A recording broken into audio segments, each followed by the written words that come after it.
and welcome back to another episode of the Cardboard Herald, my chance to speak with creative gamers and game creators. As always, I'm your host, Jack, and today my guest is Ben Rosset. Welcome to the show, Ben. Thanks, Jack. It's great to be here. Thanks for having me. Yeah, well, this is great because, you are like a jack of all trades, to take my name. You've filled a lot of roles in the tabletop gaming community. You've been a gamer, a designer, a convention starter, and now you're the director of training and HR at Panda Manufacturing. Like, what is the first time that you really took your step beyond just being a gamer in this hobby? Well, great question. I guess that was probably 2008, 2009, excuse me, when I started designing games. And I was living in Washington, D.C. at the time, and in my game group was a friend that showed up one day, and he said, "Hey, check this out. I've got a game that I started designing with another friend of mine. Do you want to see it?" And I was like, "Yes, I want to see it." And I was like, "You were like, what? You can just design games? What's going on here?" I was like, "Oh man, I've spent all these hours playing games. I never thought you could actually design one. That is the coolest thing." And I said, "I want to do that." And so I went home that night and I started thinking of ideas and writing down ideas for games. And I guess that was the first step that I took beyond just being a gamer into the hobby was that night. Wow. Did you actually have like a real successful attempt at a game that you felt like, oh man, this is something awesome? Because I think everyone who attempts to design games, which I am certainly no game designer, and I've found that out through my own just personal attempts of making something for my friends and going like, wow, this doesn't stand up to muster. But initially you feel like, wow, this is going to change everything, until you realize, maybe this wasn't as well thought out as I initially expected. Did you feel really good about your initial designs, or did you have to do a lot of iteration before you came up with something that you felt really good about? I'm kind of chuckling over here because that still happens, right? Like, I still get the idea in my mind. I've been designing games for about 10 years now. And I still get an idea in my mind and I go, this is going to change everything. And then you play it and you're like, oh, that was pretty good. But, probably not the game-changing experience I thought it was going to be. So, that definitely happened. My first real game that I worked on was like I didn't know the words for it at the time. Looking back on it now, I would call it like a hybrid Ameritrash Euro area control. Man, there was a lot. Of course it was. Yeah, that's right.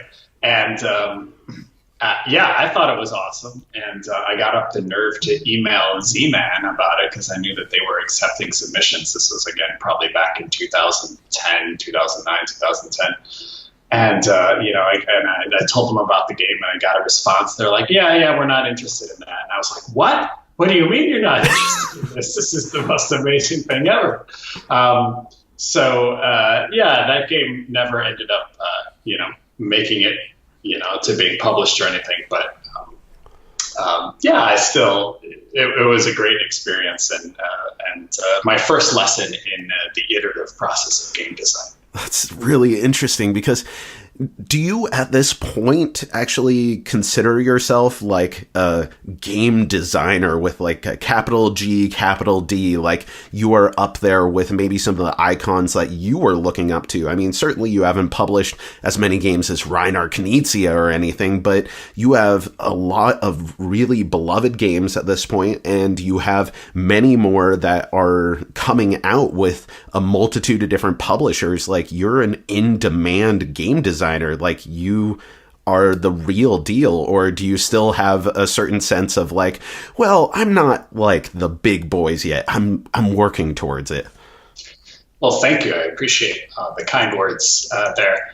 I definitely feel like I'm working toward it, but I do consider myself a game designer, and I have a full-time job, which is, as you mentioned, I'm the director of training and HR for Panda Game Manufacturing. So I'm in the industry full-time, and that is my full-time job. But I consider game design to be my second full-time job.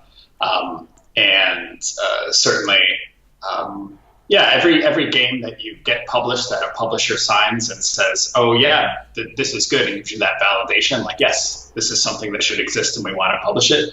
You get a little bit more confidence, saying, "Okay, it wasn't just a fluke the first time. It wasn't just a fluke the second time. I guess I'm halfway decent at this." And I think I felt that way after Between Two Cities. I felt like, oh, I might be like halfway decent at this, and I'm going to try to really continue to do this. And I love it. I'm constantly thinking about game design. So yeah, I would never certainly compare myself to Rainer Knizia or any of the other amazing designers that are out there. But I'm just designing as much as I can and doing the best that I can. And yeah, hopefully other people appreciate the games that I'm putting out and the work that I'm doing. That's awesome. Well, I mean, even like Keith Richards would probably say, like, yeah, sure, the Rolling Stones are great, but we're no Muddy Waters or something, So you're always holding on to the icons of the past, and then someday some designer is going to have a string of all these hits, and then they're going to be like, yeah, I'm still working on it. I'm no Ben Rosset yet, but I'm still working at it, and I consider myself a full-time game designer. Well, I appreciate that. I did have a fun moment at last Origins, not 2018, but 2017's Origins. I was in the Unpub room, and I just sat down to play a game. I didn't know the designer, and I didn't know that game, but I sat down to play. And the first thing he said to me was, he said, "This game's kind of like Between Two Cities. Have you ever played Between Two Cities?" And that was a cool moment, right? Because I said, yeah, actually, I designed Between Two Cities. He had no idea who I was. So that was the first time that I had ever heard of a designer kind of basing some mechanics off of something that I had done before. So that I guess that was my official game designer moment, where I'm like, oh, okay, capital G, capital D, game designer here. But certainly I've taken inspiration from others. I'm happy for designers to take inspiration from me as well. It's terrific. Totally. What would you say was like your big break? You mentioned Between Two Cities earlier, but was there a moment where you felt like you crossed the threshold and you really got like a foothold into the industry? Or, what was the moment where you went from aspiring designer to feeling like, all right, this is a feasible path for me? Definitely Between Two Cities kind of cemented that feeling like, getting the chance to publish with Stonemaier was quite an honor. That we were, Matthew and I, my design partner, we were the first outside designers that Jamie had used, published a game that wasn't something that he designed himself from Stonemaier. So that was certainly quite an honor and a big break. Between Two Cities has kind of gotten me some name recognition and gotten our foot in the door to be able to talk to other publishers now, because most people in the industry have at least heard of Between Two Cities, even if they haven't played it. So from a design point of view, that was definitely my break. And then the other is being able to get my job at Panda a couple of years ago when I switched careers and decided I wanted to be in the industry full time. That's obviously was kind of another big break, to be able to be in the industry full time and to be able to meet a lot of publishers, and certainly helped me out with game design, as well as my game design helping me out with my job at Panda. So they definitely inform each other. How much did Between Two Cities actually evolve from the original pitch to Stonemaier Games to what's available to audiences now? I mean, we'll get to Between Two Castles of Mad King Ludwig, but as far as that original release, was it pretty much fully cooked by the time it went there, or did Jamie or Alan really get involved in developing the game and in evolving it into the fully produced version that we see today? Yeah, they definitely were involved in the development. I would say that the game was designed. The design was finished when we pitched it to them. It had basically the same theme. It had a city building theme to it, so that was the same. And there were some development changes that were made. A lot of the scoring on the different types of tiles were adjusted. And Jamie helped during the development process to actually add, if you're familiar with the game, you'll know that there's a middle round to the game with these large double-sized tiles, which was not in the game when we pitched it to them. So So there definitely was some development, about 6 months of development work that went into Between Two Cities. And Jamie was very integral in doing a lot of that testing and finding other blind play testers in his network to do a lot of testing along with Matthew and I during the development process of Between Two Cities. So I would say that the design was substantially the same, but yes, there was quite a bit of development work that happened after the game was signed. Cool. Well, you mentioned earlier Washington, D.C., and, I've had Kathleen from Labyrinth Games on the show, as well as a few others from the thriving D.C.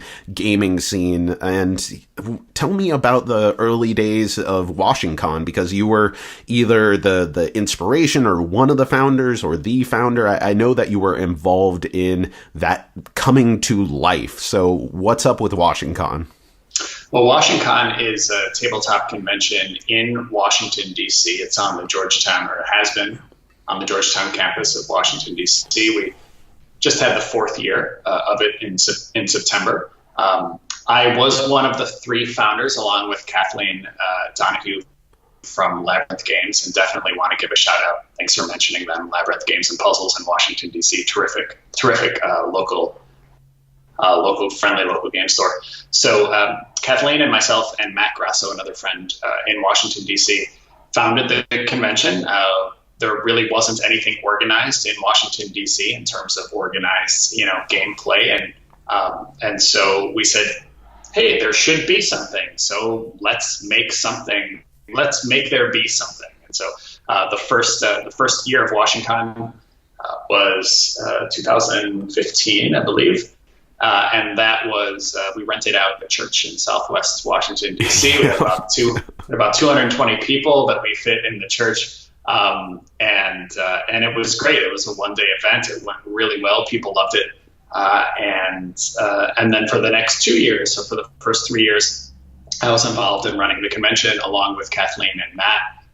After the 3rd year, we had gotten up to about 1,200 people in terms of attendance. And it just became too much for me with my game design, with my role at Panda, and also the fact that I moved from Washington, D.C. to Chicago, so I was no longer there in Washington, and it was just too much for me to be as involved as I was. So I took a step back this year, but Matt Grasso is still running it, and we just had, like I said, the 4th year, and it's really turned into to quite a great little convention. So if you're in the Washington, D.C. area, definitely check out WashingCon.com. As far as I know, they plan to continue it next year. So check it out.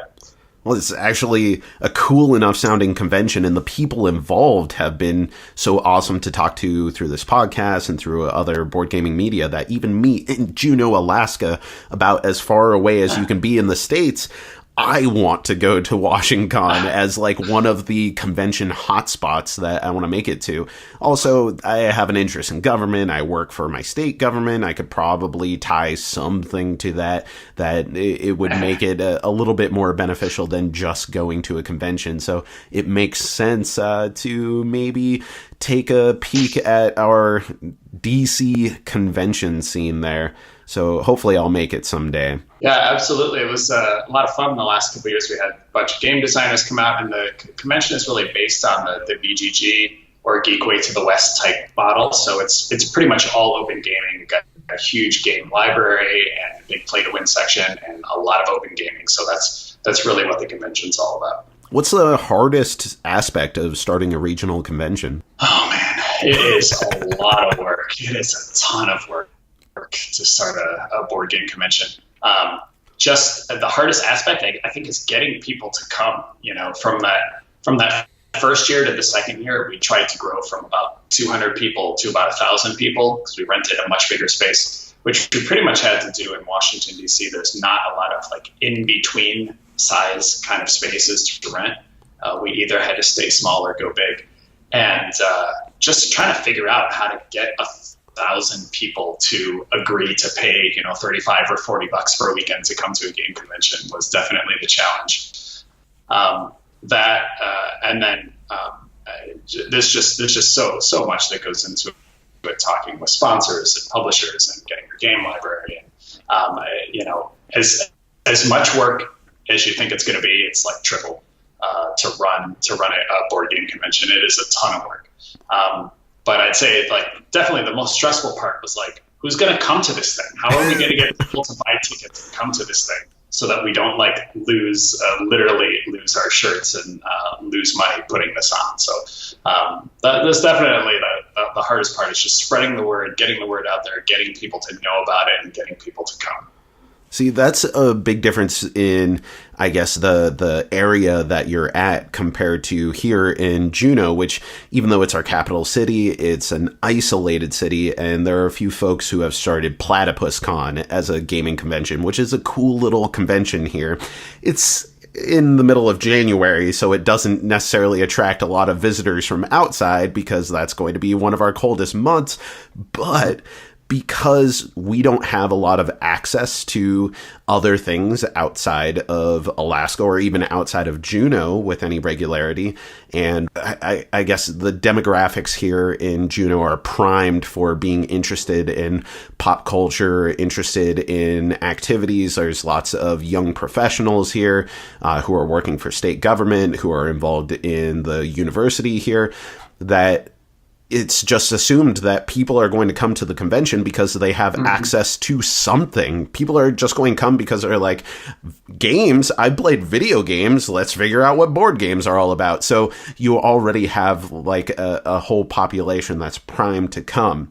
It's not up to huge numbers yet, but as far as percentage of population of the city we live in that's attending, it's probably dramatically higher than somewhere like DC. Yeah, well, that's awesome. I wish the organizers the best of luck. And yeah, I guess in a smaller community, it might be easier to spread the word if there's not as much kind of competing with it for events and kind of like gamer type pop culture nerd type of events. But certainly in DC, there's quite a bit. But we were able to make it work, and it was very rewarding. It's incredibly rewarding to run a game convention and just see people having a good time.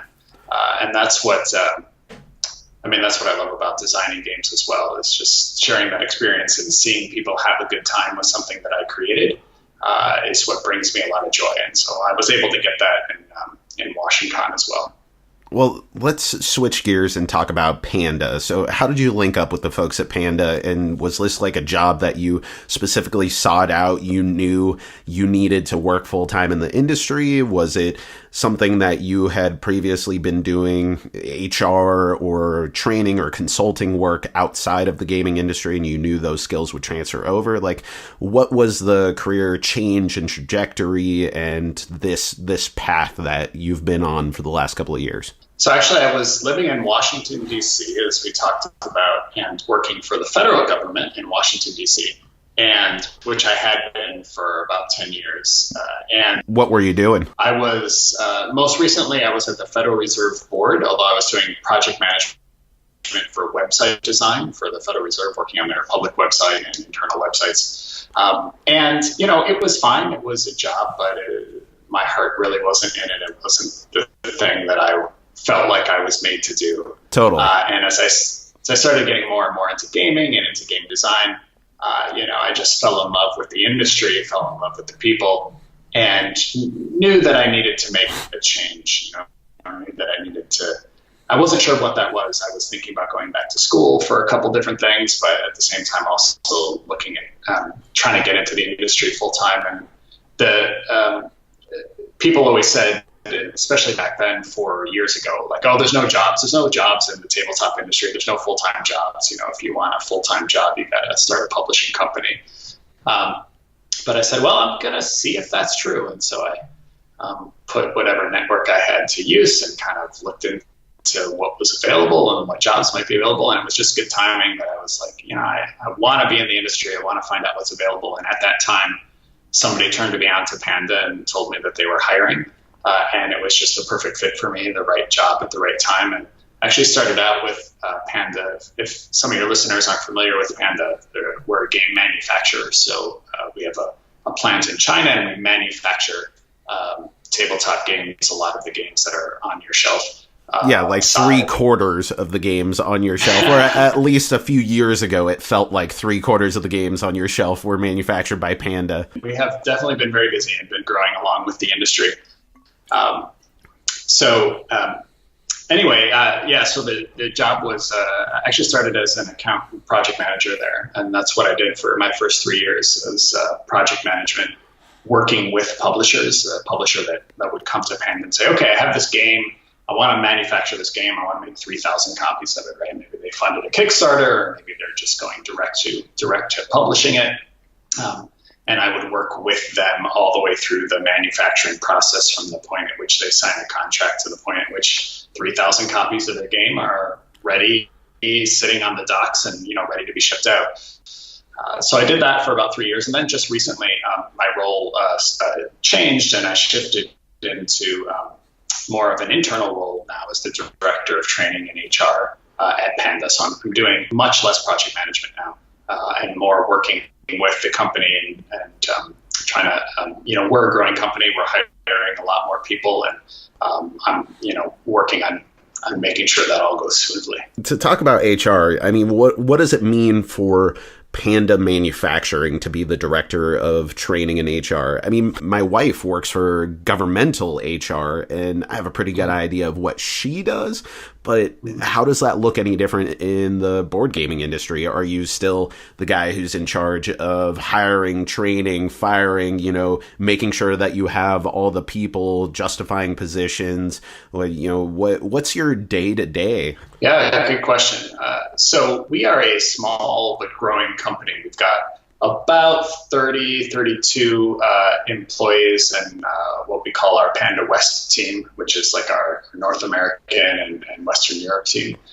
So when I started at the company 3.5 years ago, we were like 12, and now we're like 32, 3.5 years later. So we've been growing a lot over the last couple of years, and we do plan to continue growing. So it's still a small company, but what I'm helping to do is to manage that growth, to figure out what we need in terms of people for the next several years, and to kind of put a plan in place for getting us to where we are now, to where we want to be in a couple of years, and figuring out what kind of staff we're going to need, to make that happen. Like I said, we've been growing a lot in terms of our business. As the industry is growing, we're growing as well, and so we're making more games. We're making bigger print runs of games, and we seem to always be in the need for more project managers, more account managers to work with publishers to get games made.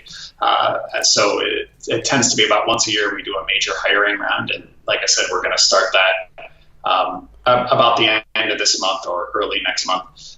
So it's kind of managing the hiring process, bringing people on board, and then also making sure that people are good at their jobs and are getting the tools that they need to be successful, which is where the training part of that comes in.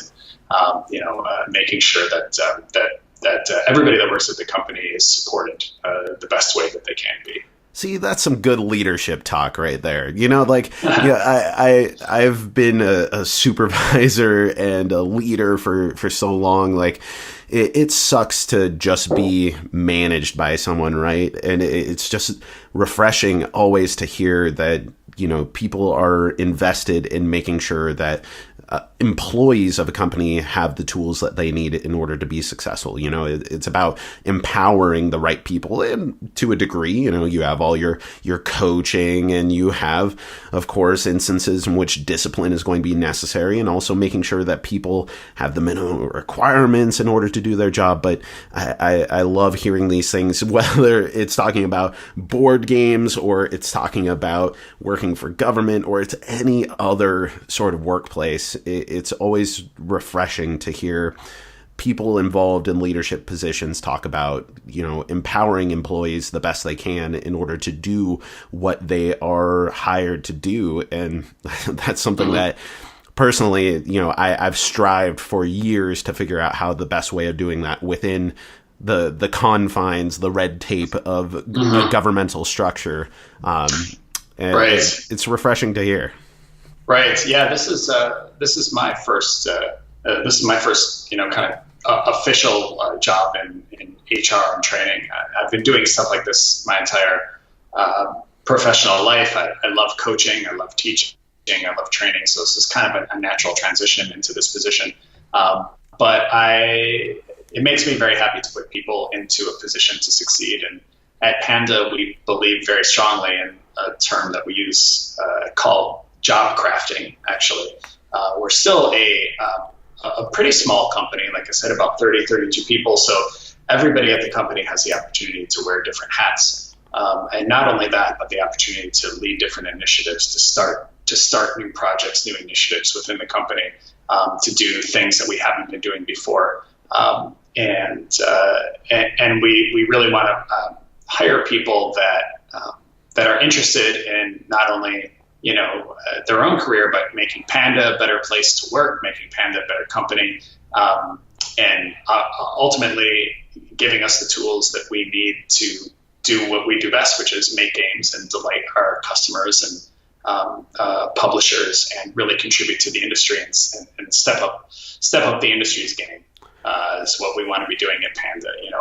Pushing the envelope, doing new things, doing better things, and we want to give our employees the tools and the freedom to make that happen for us and to make that happen for the industry. To get really HR about it, are there conflicts of interest if a publisher who has signed your game wants to use Panda Manufacturing to create the product? I mean, you seem like a cool enough company that, you'd be able to keep some objective distance from it. But, my instinct, again, with 10 plus years of working for state government is, always look out for the conflict of interest. So, have you crossed that bridge? Sure, that's a fair question. Actually, most of my games that have been published have been manufactured by Panda. A couple of them before I started working at Panda, but several of them since. So, we definitely encourage anybody that works at Panda to be a game designer. We don't hire any publishers, so we would never hire a publisher to work at Panda, because that would be a very clear kind of conflict of interest if somebody who worked for us was directly competing with other people, other clients of ours that were other publishers. So we don't hire publishers. Nobody that works for us can publish their own games, but we encourage anybody that works at Panda to design games and to get them published with other publishers. And we love to manufacture the games that our employees design. A lot of mine, Daryl Lauder, who also works for Panda, who's designed Compounded, Bottom of the Ninth, a couple other games. Fate of the Elder Gods, all those for Greater Than games. We've published all of those games. So we definitely encourage our employees to design games, and we love to publish those games. We do have a rule that nobody that works at Panda can work on one of their own games. So when I was project managing, I wouldn't project manage my own game that was being published, right? So if we're doing a print run of Brew Crafters or Between Two Cities, I wouldn't be the project manager on that. I would be quoting that game or pricing that game or managing that game. Somebody else at Panda would be doing that. But yeah, we love game designers. We love to hire game designers. We love everybody on our team is a gamer. So we definitely encourage game designers to apply and to come work at Panda. Well, let's talk about these games. First off, I have to say big congrats on Home Brewers getting funded. That's awesome. Thank you. I was thrilled to get a chance to do an early prototype review of that game. You have no idea how hard it was to go through that review and not say Brew Crafters every time that I was trying to say Home Brewers. And I probably have I don't know, a half an hour or more of footage that I've had to scrap because I realized afterwards that I said Brew Crafters, which in retrospect, it's something that's easily mistakable, but at the same time, they are very, very unique names, and they are very distinct games, even though that they're related. It's just that Brewcrafters has been like a really celebrated and a really beloved game, that it was at the forefront of my mind, and Home Brewers was this brand new thing. And yeah, that was just an incredible challenge for me as I was trying to make that stinking review. But the game is really solid. I really dig the game. And I had a few questions about the design itself, if you don't mind. Sure. So the ability to freely trade your dice actions, was that always in there from the start? You don't see a lot of open trading in games these days, and I was really thrilled by that. It felt something that was really simple and elegant and almost obvious that, of course, some games should have dice that are actions, which has been done before, but then you can freely trade them with other players. It felt fresh, it felt empowering, and it felt really cool, like you had a lot of player interaction and agency during that phase of the game. Yeah, so that was a feature of the game right from the beginning, the dice trading part of Home Brewers. I first got the idea for Home Brewers when I was working on Brewcrafters. After Brewcrafters was developed and kind of finished, but it hadn't quite been published yet. It had been funded on Kickstarter, and it was going through the process of being manufactured. I got the idea for Home Brewers, and I wanted it to be something very social, because homebrewing is a social activity. A lot of homebrewers will get together with other homebrewers, other friends. They'll go to each other's houses and brew together. And it's a collaborative, positive type of environment, type of interaction. I see a lot of parallels actually to game design, right? And these days, game designers in the hobby space, we're helping each other out, and we're encouraging each other, and we're play testing each other's games. And homebrewers are doing the same thing. They're helping each other out. They've got home brewing club meetings, and they're testing each other's beer and helping each other brew better beer. And so I wanted to try to capture the spirit of that positivity in home brewers. And so an obvious way to do that seemed to be to allow the players to engage directly with each other and to trade actions with each other that would be mutually beneficial, that would help out both players. So that's where that mechanic was born for home brewers. The review itself was overwhelmingly positive. Like, I really, really enjoyed the game. I loved that it had a lot of versatility and replayability with interchanging parts. I felt like the way that you equipped these flavors not only was thematic and hilarious when you're mixing like oyster and honey into your IPA, and you're just like, wow, I want to vomit thinking about that. And then you have a couple other flavors and you're like, wow, this is really cool. And the act of playing the game is really great. It moves really fast. But one of the criticisms that I had, and it was kind of like a reserved criticism of, I don't know in the long run how this is going to work out, but timing is everything, especially in the scoring phases where you could be the player going first and really lock out that 12th level of one of the different recipes. Or if you're going last, you can be the person who controls everything and no one has an opportunity to react to it. Because unlike a lot of modern Euro games, this is one where you are fully taking your turn. So if you're going last, you get to resolve every single one of your actions, and then you go on to the scoring phase. And my criticism was that as much as the rest of the game felt like it was innovations and clever ways of handling these different heavier Euro elements in a more intuitive way, I was surprised that there wasn't a more unique way of determining player turn order. Were you ever playing around with that? Did you at any point have some system that you were trying to make work, or was it just always at the end of every round you pass it to the left? Like, did turn order ever become a consideration for you? And is my criticism totally off base? Do you find that there are no distinct advantages to the player that ends up going first or last during those rounds? I think it's fair, and board games is in a lot of things in life, perception is reality. So if you perceive there to be a first player advantage or a last player advantage, that's usually enough for, that's an issue in itself. So I think that's fair. We did find that there is both. There is, as you mentioned, kind of a first player advantage and a last player advantage in different ways. Because the first player has the opportunity to get to certain points and lock out recipes earlier, and the last player has the ability to respond to what other players are doing.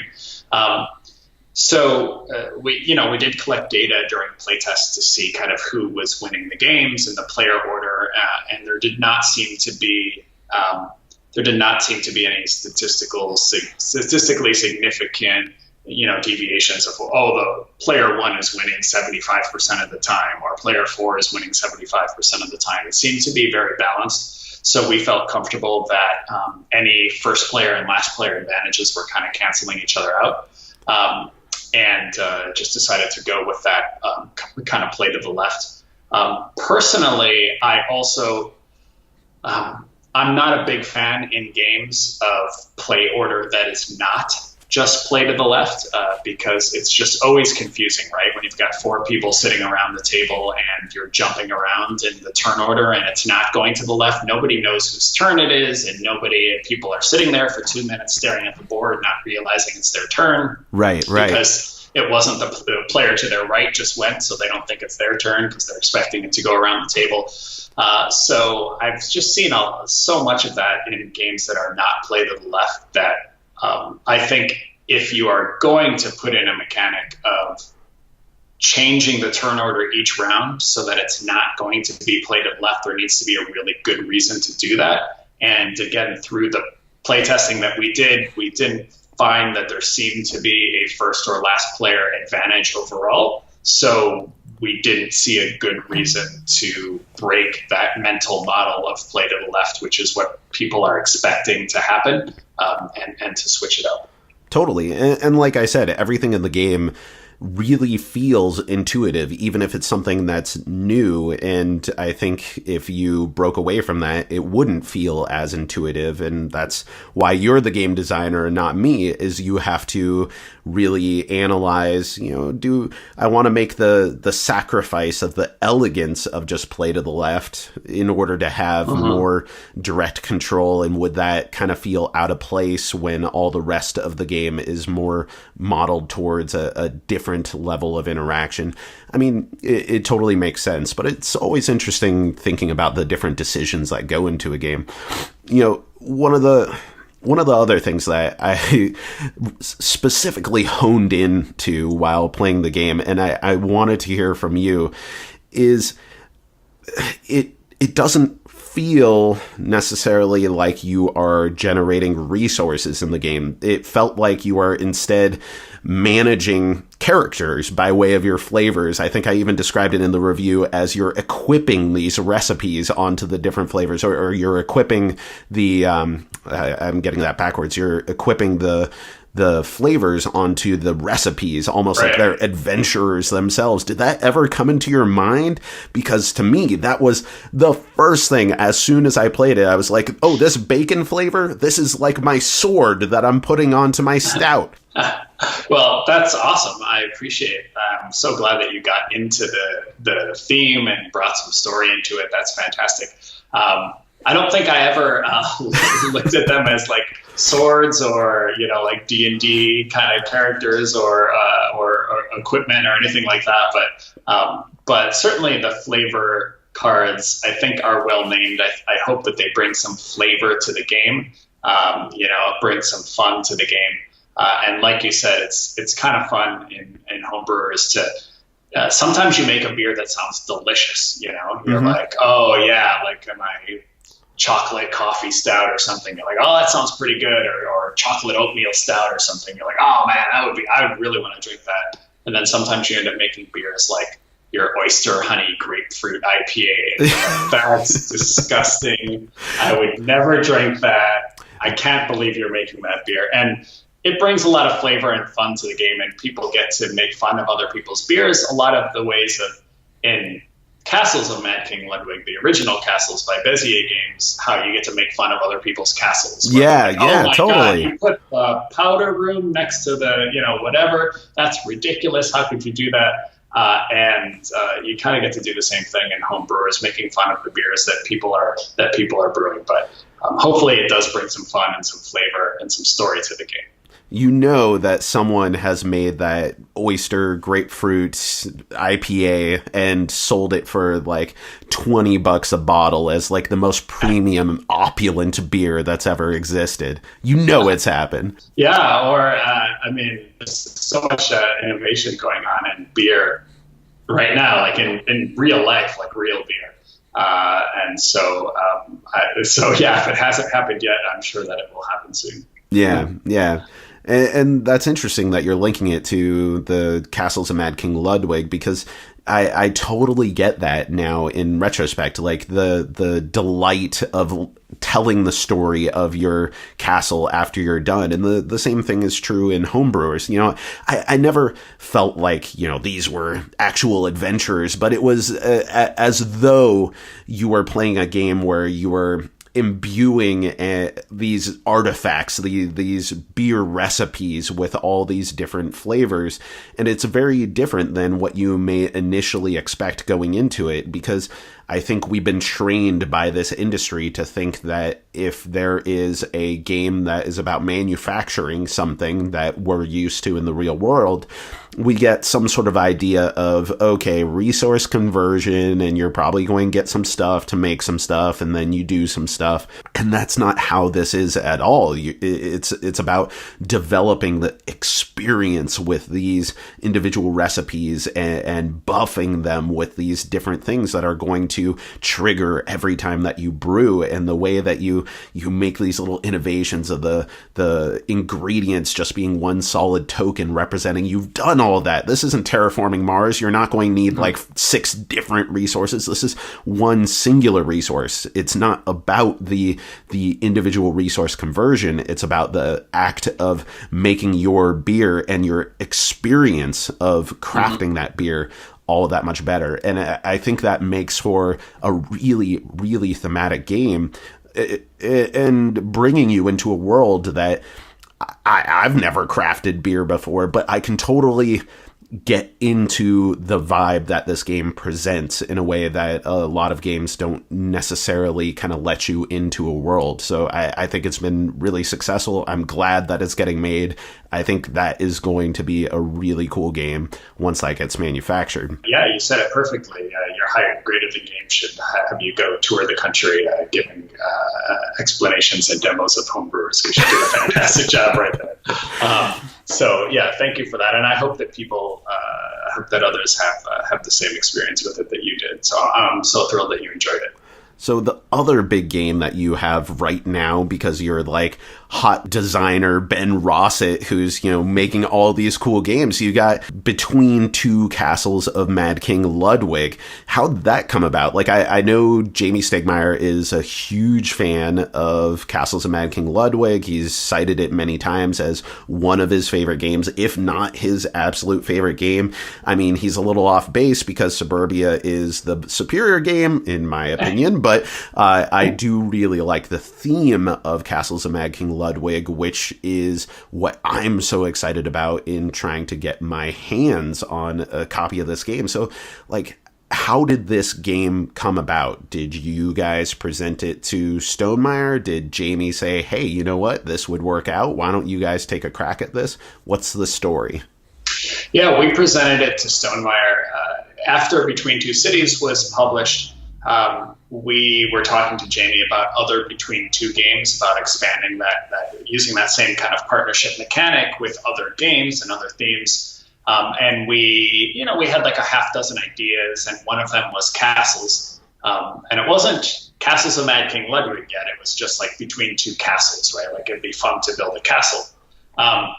And we started working on it. And as we were working on it, I said, it just got this feeling in the pit of my stomach. That's like, you know what? This game, it should just be Between Two Castles of Mad King Ludwig. Like, everything I was thinking of in terms of the mechanics for the game, how scoring would work, what I wanted the rooms to look like, what I wanted them to feel like. I was like, I just want to make Castles of Mad King Ludwig, but make it into a between two game, and I think that could really work. And so I went to Jamie and I said, hey, here's my idea. This is what I think is going to be best, and I think this could be a lot of fun. What do you think? And he said, of course, you're right, it is his favorite game, Castles of Mad King Ludwig, so I would be thrilled to do something in that world. So I said, okay. So I went back, worked on it for a little bit more. The game was in pretty good shape. So at that point, we took it to Ted Alspach of Bezier Games, who designed Castles and publishes Castles of Mad King Ludwig. And I showed him that game at that same Origins where I sat down and somebody asked me if I had played Between Two Cities. At that same Origins, I brought Castles Between Two Castles of Mad King Ludwig to Ted, basically to get his blessing to say, yes, it's okay that you guys do this and go forward with this. And so once Ted was on board, Ted really liked it. Once he was on board, then we went back to Jamie and officially pitched the game to him, and he loved it. So he and Bezier then worked out an agreement for Stonemaier to be able to license the icons and the terminology and everything from basically the theme from Castles of Mad King Ludwig to make it Between Two Castles of Mad King Ludwig. So that's how the game came about, and it just felt like it would work. It just felt like the right thing to do, and thankfully everybody involved agreed, and we made it happen. See, you got a problem on your hands at this point, though. The moment you do a crossover between two companies like this, you're setting the stage for people to analyze the greater cinematic board game universe, and all of a sudden people are going to be like, wait, what if Castles of Mad King Ludwig takes place in the Scythe universe, and that actually leads into viticulture? What it's all the connective tissue? People are going to have cork boards with string, and they're going to have all sorts of push pins and all these games. And then you call into question all of Bezier's stuff, and they're going to be like, well, Ted Alspach, he one time said that Suburbia, blah, blah, blah, blah, blah, so that's officially canon within this universe. You've created so many nerd problems here, Ben. I love it, but you are at the focal point, the critical decision point that brought it all together. This is like the Avengers initiative of board games. Well, I'm really excited to be a part of this project. And there has been some talk about that. Oh, what other kind of intentional kind of crossings or mashings of games could we see? And I think that's terrific. And I hope that that this is successful and leads to that. And other publishers and other companies do that. For if the situation is right. So that would be terrific to be able to. As you were saying before, to be able to do something to put your mark a little bit, on the industry, or to be able to do something a little different or move it in a different direction and contribute something new is like a dream come true. So I'm happy to be part of the project, and I'm looking forward to having other people, give me ideas for other games that should be combined. And if it makes sense, I'd love to work on them. Well, as far as keeping it within the Stonemaier canon, I would love to see Between Two Cities of Euphoria, because the sarcasm in that, the satire, the pointed humor that is so dry and cutting is perfect. And I love that kind of post-apocalyptic supposed bliss of a perfect kingdom of the future just absolutely crumbling apart. I don't know how that would work, but you're again the game designer. But speaking of which, that's one of the challenges that I imagine you must be seeing with this game. For those who don't know, what makes this more than just a reskin of Between Two Cities? Because this is a completely new and distinct game that has a lot of the same elements, but it's not just simply the Castles of Mad King Ludwig edition of this game. Right. Well, it's definitely a deeper game and more strategic than Between Two Cities. So it's a heavier game. Between Two Cities is 25 minutes, very much in the gateway category. This goes deeper. This is more like closer to an hour in terms of gameplay, 45 minutes to an hour. And there definitely are extra levels of decision making that are going on in this game that are not happening in the base game of Between Two Cities. And so, first of all, in Between Two Cities, most of the tiles score the same. Right? There's like 6 different types of tiles, but all the shops score the same, all the parks score the same. In this game, virtually every single of the 147 tiles that the game ships with are unique and score differently. So there's just a lot more information there, a lot more to process in terms of decisions to make of which tiles I want to play into my castles, and because each one is unique. And then there's the whole second level that it brings in from Castles of Mad King Ludwig of the room bonuses. So if you're familiar with Castles of Mad King Ludwig, you'll know that whenever you finish or close off a room in Castles of Mad King Ludwig, you get a specific bonus, and that bonus is tied to that room type. So we have a very similar mechanic here that we brought in from Castles, where when you get either to 3 or 5 of a particular room type in your castle, you get the bonus of that type. So when you get 3 living rooms in your castle, you get the bonus for living rooms. And you get 3 outdoor rooms, you get the bonus for outdoor rooms.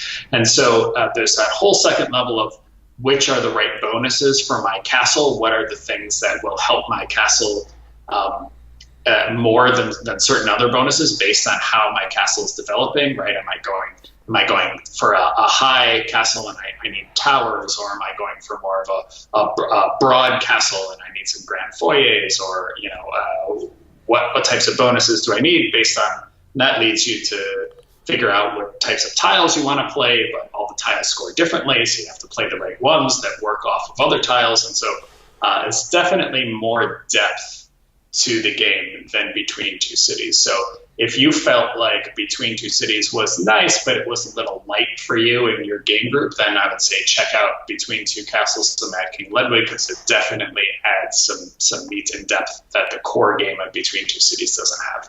Also, you get that great moment of, follow me to the dungeon through the buttery. The best part of Castles of Mad King Ludwig. And also, the other thing is that my cat is drawn in the art of one of the tiles of Between Two Castles of Mad King Ludwig. So that's definitely another reason to play the game. Perfect. An Easter egg. What's your cat's name so everyone out there can know specifically what cat that is? My cat is PJ, and he is in the kittenry, the tile called the kittenry.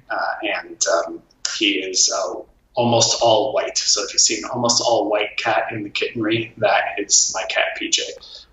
But hopefully this game does deliver that same sense of fun that you get with Castles of Mad King Ludwig, because you get all the different room types, the different room names, and they all have these ridiculous sounding names of the rooms, and we've got that in Between Two Castles. So all 147 room tiles that come in the game are all unique. They've all got unique art, and they all have a unique name. And so you get that same fun kind of moment where you're like, you put the dungeon underneath the throne room, that's ridiculous. Or, those kinds of moments where you kind of make fun of the shape that your castle is taking and the rooms that you put next to each other. So, and you also don't have to have tiny little raccoon hands in order to manipulate the pieces, which is my difficulty in playing that game. Is I have these giant gorilla hands. They work great for playing guitars. They're not so great for manipulating tiny little corridors in the Castles of Mad King Ludwig. Yeah, that's right. That's right.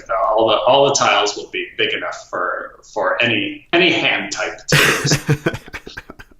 What was the hardest part about designing that game? Like, was there a particular challenge that you had to overcome, or some roadblock that you guys had to figure out how you were going to crack that nut, and then suddenly you made it through?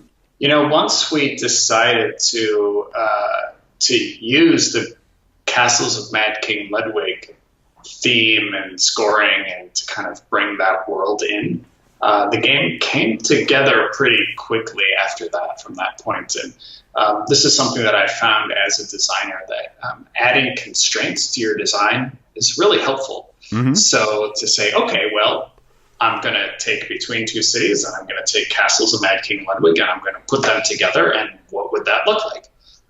Actually makes it a lot easier, because you know that you're starting with a limited space of decision, right? You're only trying to take something from within those two games and parts of that, and you're not going to bring in anything from outside of those two games. You're just going to take parts of those two and put them together. So it actually came together pretty well and pretty quickly once we made the decision to kind of intentionally make it a mix between Castles of Mad King Ludwig and Between Two Cities. So for other designers that are out there,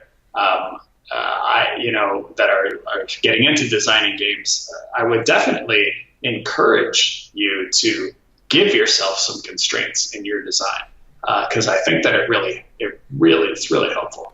I think that's helpful in so many like creative projects that you can work within, whether you're making songs, whether you're making movies, or whether you're making board games.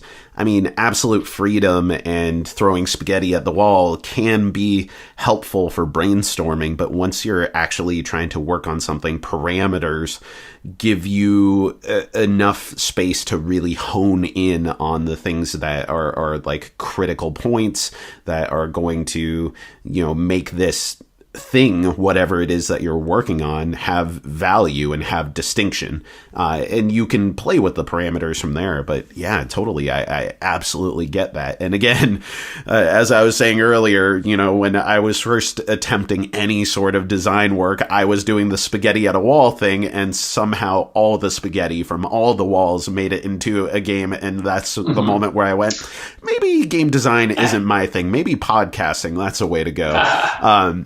And I think that hearing that you put confines and parameters on the games that you're working on and that's been really successful, that makes a lot of sense to me. And that seems like really great advice for designers out there, or potential designers, or anyone in the audience who's just working on whatever creative projects that they are handling at the moment.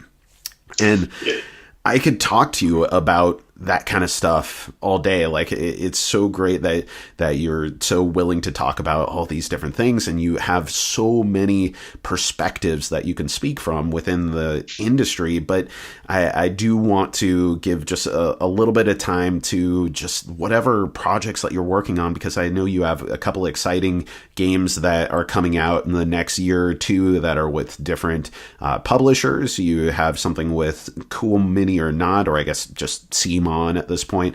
And then you have something else coming out. Let's see, Sugar Blast and Search for Planet 9. Is that right? Yeah, I got a few things coming up in the next couple of years.